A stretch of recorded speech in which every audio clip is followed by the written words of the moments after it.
Hey, gun people. Figured I got the camera out here. I might as well do the crazy cop story. So there is a. I'm also going to be doing a review once I get this knife. These little knives, if you want to look it up, it's called the Ultimate Knife. I found one at the gun show used. I'm not sure if it's the same as one. I ordered one new, so as soon as I get it, I'm going to do a review on this knife. It seems like a pretty nice little knife, pretty handy. It clips on your belt, and you put your finger in here, and when you pull it out, it automatically opens, so it's already in the position. But I'll do a review on this knife. If anybody's got one, you can put comments or let me know what you think. I just got it. What's nice is when you pull it out, it's got a little hook, and it automatically opens up. So it's kind of a very good defensive weapon that you can have on you pretty easy. But anyway, back to the cop story. So in the police world, when you're trying to buy dope and you're using informants and you're giving out money, it's very restricted. There's a lot of logs, there's a lot of controls.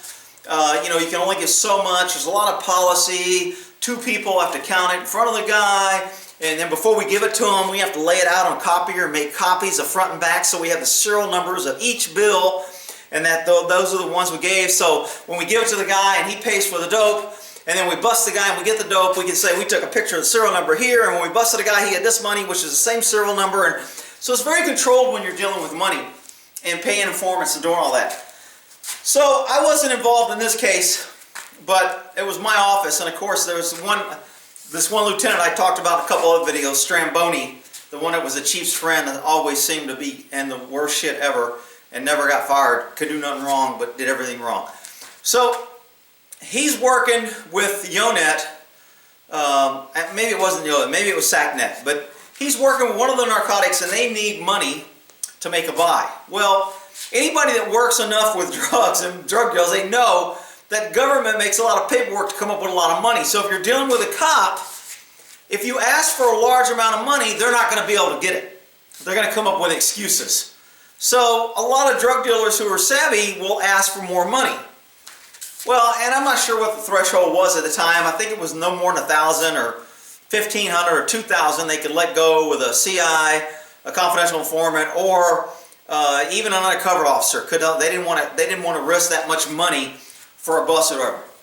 Well, and the DA's office, because DAs have power and they're crooked and they can do what they want, the DA gets a slush fund, and I mean this is literally a slush fund, and our DA got $5 grand a year. And that money was cash to the DA, no accountability, no nothing. He could use whatever he wanted. So that cash used to be kept, and one of the investigators would keep it in a safe. And I mean, we had, I want to say 25 or 30 grand in this safe. So we always had a large cash thing. And the DA, if he wanted to buy wife for his flower, buy his wife flowers, buy whatever, he could use it for whatever. But that money was totally unaccountable, no log, no nothing. It was his money to use at his discretion how he wanted.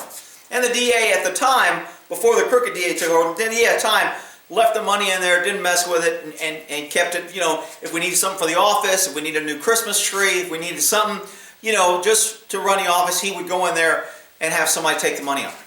So they had all this money in the safe. Well, the chief and this lieutenant, who were buddies, were helping out, and, you know, they want to be bigwigs, so they were going to do a controlled buy, some dope, and the state said, we're not giving $5 grand. They wanted $5 grand. The state goes, no, we're not giving $5 grand. That's too much money. It's above our threshold. We don't give that much. We don't do that. We don't have blah, blah. So the chief and this lieutenant was like, hey, you know, we can get a DA. We got 30 grand in here. We get to try to be big shots. So they go to the DA and say, hey, man, can we take $5 grand to do it? It's, you know, it's only going to be used in the buy. We'll buy it, and then we'll put it back in. No big deal. Well, the DA should have had a clue with these 2 knuckleheads. He should have known he was never going to see that money again. But he didn't. So he gave them the money. So they take the $5 grand out of the safe. And sure enough, they go on this freaking buy. And they don't secure the scene. And they don't do it right. And the dude takes the money and the dope and gets away. And takes the So now, and that's, you know, of course, now, you know, what do you do? How do you track it? I mean, the guy's facing jail time and felonies for selling drugs. What does he care if you tag on stealing $5 grand? He didn't know you were cops. He was just stealing money. He would have, you know, if he gets caught, he'd be like, hey man, that guy ripped me off before he owed me that money, and you know, I knew this and what it'd be so, but you know, this stupid lieutenant, here they come briefing the next time. Oh man, it's horrible. You know, we're sitting around like, well, no shit, if you two knuckleheads are involved, we knew it'd turn out bad. But anyway, so we're all sitting there briefing, and they're like, man, you know, we thought we had it secure, and these guys were really fast, and they were really, you know, when you make it look like an idiot, the bad guys are always really good. It can't be that you're a freaking idiot. It's the bad guys are really good. So these guys, man, they were so good, man. They did such a, man, they got away so fast, and they got the money. And, you know, of course, all the other street guys who knows these two are knuckleheads are like, what a fucking bunch of damn knuckleheads. I mean, what a bunch of Sherlock Holmes wannabe go out there. You got $5 grand, you got 8, 10 armed cops, and you can't stop them from getting the money and the dope? I mean, I'd have been okay if they went, they got away with the money, but we got the dope.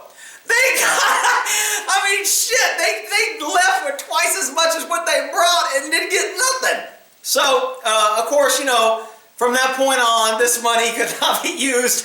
So, new policy, you know, this money cannot be used for drug buys. We're going to let them do their buys if they can't keep our money. And, of course, you know, we're blaming the task force for losing the task force and saying, hey, you know, we've never done this much money before.